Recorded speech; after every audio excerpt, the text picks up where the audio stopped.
What's up everybody and welcome back to Off the Shelves. If this is your first time watching this video series, this is my monthly Blu-ray haul, Blu-ray collection video. And since this video is also going to cover what I got during Black Friday, I actually have a ton of titles to talk to you about. It looks like there's like 30 or something here.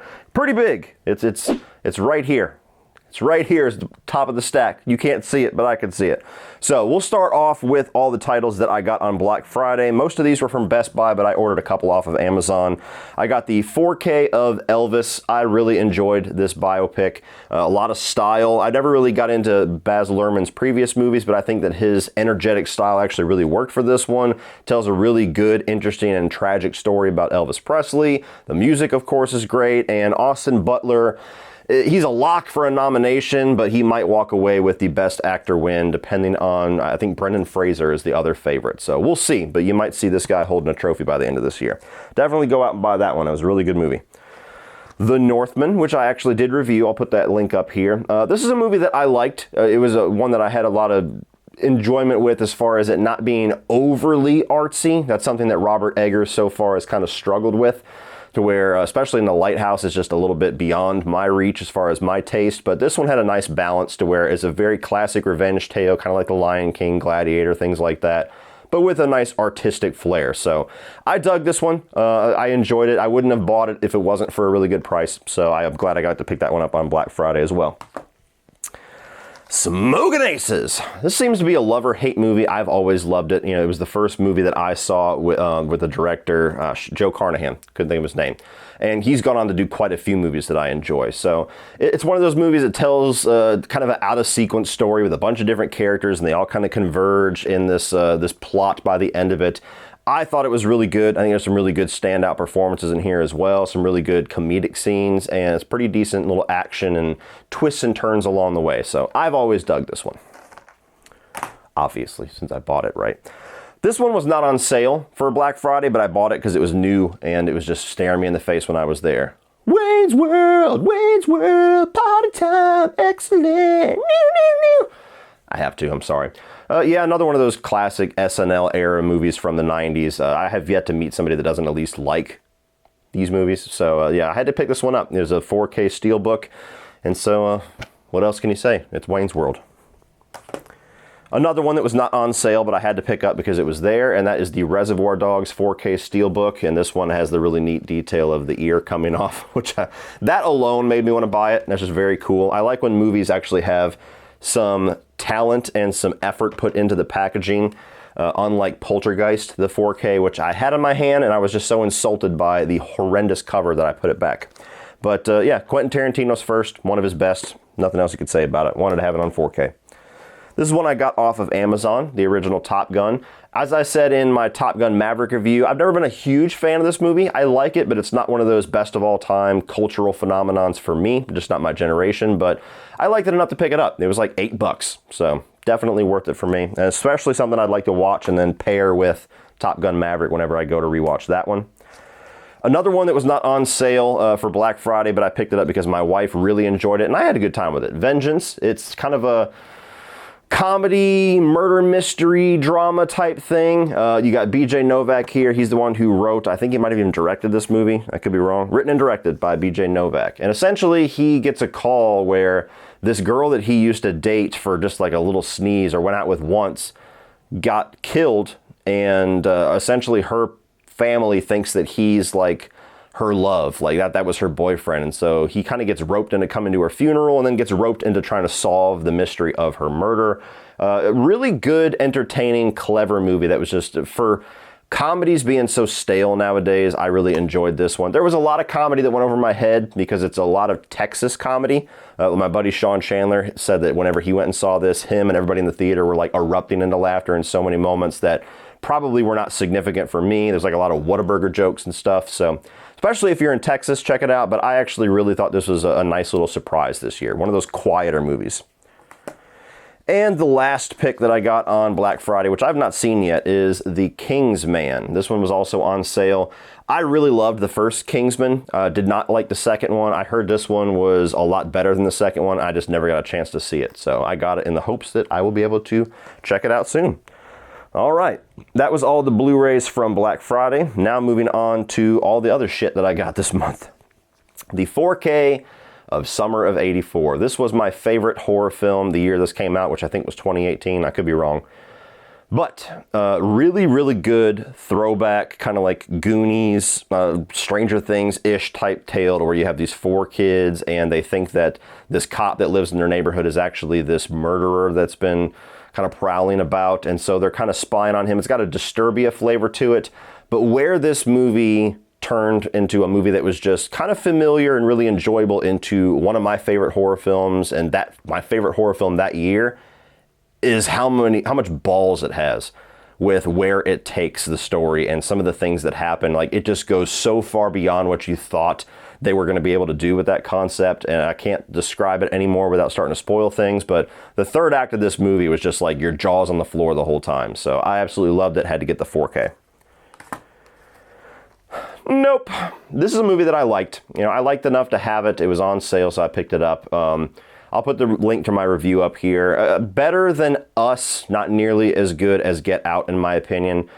Jordan Peele, to me, is a very talented dude. I'm always going to be keeping an eye on what he's doing, but this one, similar to Us, just not as much as Us, kind of gets bogged down in the metaphors and all of the, you know, undercurrent stuff that he's trying to say. I think it kind of sabotages what the face value story is in certain spots, but really interesting modern take on like an alien invasion type movie, so it's worth checking out. One of the best horror films of the year in Pearl. If you had told me that 2 A24 films were going to make my top 10 of the year, I would have told you that you're probably crazy. And if you'd have told me that they would be in the same franchise, released in the same year, and they would be top tier movies, I would have told you you're crazy. What Ty West is doing with this soon-to-be trilogy is just something that's unheard of. And if Maxine is on the level of Pearl or X, it's just going to be something really special for horror history, that we got this trilogy of movies within a year and a half that are all top tier movies. Pearl, more of a throwback golden age of cinema type movie, but has a very sadistic edge with, you know, Mia Goth and her character of Pearl right there. Oscar-worthy performance that she's probably not going to get recognized for yet again. But it was a really good prequel to X, a very different style movie. So even if you didn't like X, there's a lot of people that I would assume would like this just as much or better. And just a great companion piece. So I can't wait to watch this one and then watch X right after. The 4K of Coming to America, one of the best Eddie Murphy movies of all time. I didn't have the 4K, so I wanted to pick this one up. Again, just when you watch movies like this, you just wonder, like, where the hell is comedy? Where's comedy been? Like, you fuckers and all your I'm offended by everything bullshit have ruined one of the greatest genres of film. Coming to America. Stanley Kubrick's Clockwork Orange, a movie that was on sale I have never seen before. So Kubrick is one of those directors I don't have very much experience with, and this is one that I felt like I needed to start with. Of course, I've seen The Shining, I've seen Full Metal Jacket, maybe one that I'm forgetting, but beyond that, I haven't seen most of his films. So looking forward to checking this one out. Dirty Dancing. I picked this one up mostly for my wife, but I do like this movie. It's a really good little classic love story. It's a lot better than I think The Reputation would make you think. But yeah, one of those classic movies that my wife adores. So definitely pick that one up. The 4K Steelbook of 3:10 to Yuma. This one's probably my favorite Western of all time. Not that I've seen a ton of them, but I absolutely love this movie. Action-packed, great characters, awesome villain in Russell Crowe. So I definitely want to rewatch this one soon and maybe introduce myself to some of the more must-watch Westerns that I have yet to pop into my Blu-ray player. So had to pick that one up. That's a go out and buy it all day long. A movie that I have not seen since I was a kid. I never liked as a kid, but I feel like I need to give it another fresh pair of eyes. Schwarzenegger's The Running Man. This is one that anytime I talk about Arnold, everybody's like, you didn't mention that one. And as a kid, I never liked it. I thought it was kind of corny. There's a lot of really goofy one-liners. Anyway, I had this little special edition Blu-ray here. It's a Steelbook as well. And so I had to pick this one up to give it a shot. And I look forward to checking that one out. I'd love to do like an Arnold Schwarzenegger review series here soon. Maybe that's something I'll do next year. Top Gun Maverick 4K paired with the original down there. This is one of the best movies of the year. I was actually one of the few people that wasn't super hyped about this one. I was like, I'm sure it's going to be good, but it's Top Gun. It's whatever. And I was blown away with how good this movie was, how much better it was, in my opinion, than the original movie. So one of the few movies nowadays that I would say completely merit a theatrical experience. Like, it's a must watch in theaters. There's a lot of movies that I would say I'd prefer to see it in theaters, but you can enjoy it at home. This is one where it's like, no, you need to see this bitch in the biggest screen possible, which I did at the world's tallest IMAX theater. Now we have the 4K Steelbook of Scream 2. I guess they're releasing these individually for some weird reason, but okay. I bought the first one. First one looked really good. Bought this one. This one also looked really good. A casual fan of Scream, but it's certainly one that I would upgrade and rebuy the movies for. So looking forward to Scream 6 beginning of next year. This is one I picked up because of my buddy Brian Lomax. I didn't even open it yet. Has always raved about this movie. I've never seen it, and so I watched, he was doing a top 10 of a year, I believe, and he passed this and was gushing about it again. I was like, fine, Brian. It was only like $6, so I bought it. Have yet to watch it, so I'm sorry, Mr. Lomax. I know you're going to message me and be like, fucking get on it! And I will get on it very soon.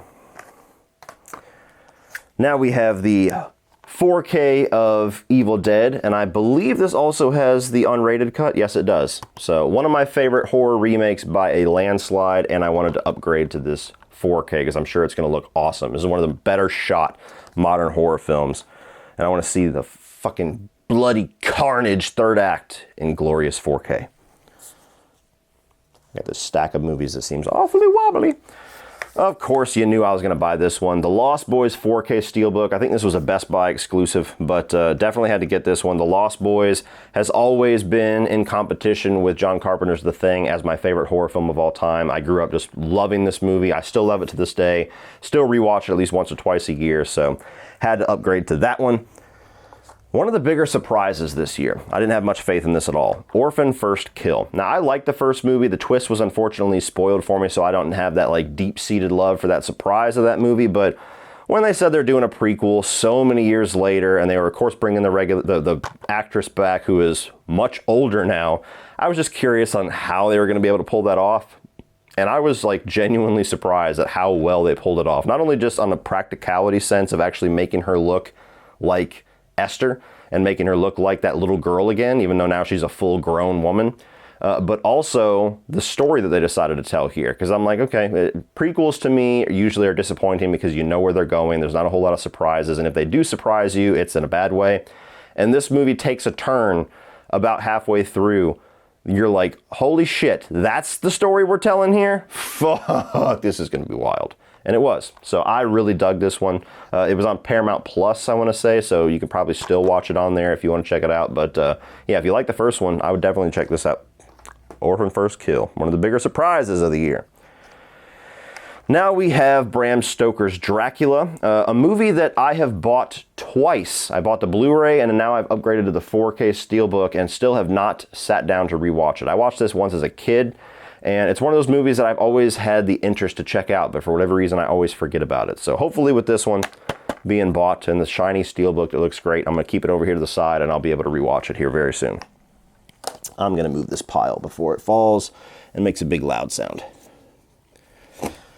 All right, now we have the 4K Steelbook of The Fog, which I just reviewed a couple of months ago, so I'll put that link up here. Been doing a John Carpenter review series. This is always a movie that I thought was one of his cooler movies. Never been one of my favorites because I think the characters let it down a bit, but I love the ghost story aspect to it. I love the approach that he takes. And I think that there's a really nice mix there of a classic ghost story with that modern kind of Carpenter edge. So I've always dug this one.